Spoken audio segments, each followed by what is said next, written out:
இல்ல அவங்களும் இங்க வருவாங்களா இதெல்லாம் எனக்கு தெரியாது. என் அப்பா 2வதா கல்யாணம் பண்ணுவாருன்னு நாங்க யாரும் எதிர்பார்க்கல. அதுவே நடந்துச்சு.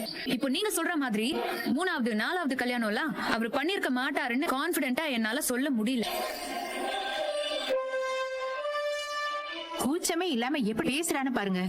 என்னத்த நான் ஏதோ தப்பு பண்ணி இவர் என்ன நாம என்ன பண்ண முடியும்? அதான் அவன் அண்ணன் இருக்கான்ல, அவன் சாப்பாடு வாங்கி கொடுப்பான்.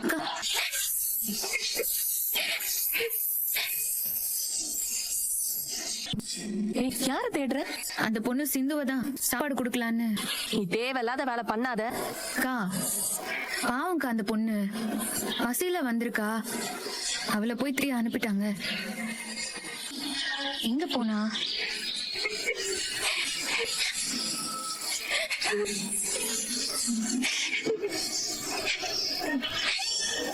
அங்க பாரு உட்கார்ந்துருக்கான். கத்தார்லயே தான் இருப்பீங்களா? ஊருக்குலாம் வர மாட்டீங்களா? அம்மாவோட ஊர் தேனிதான். அப்போ தேனிக்கு கூட போக மாட்டீங்களா? வந்திருக்கோமே, தேனில தான் தாத்தா பாட்டி இருந்தாங்க. உங்களை பார்க்க அப்பா வரும்போது அவர் கூடவே வந்திருக்கோம். நான் உங்களுக்கு கொடுத்த ஆஃபர் முடிஞ்சு போச்சு. நீங்க போக சொன்னா நாங்க உடனே போயிடணுமா? போக சொன்னா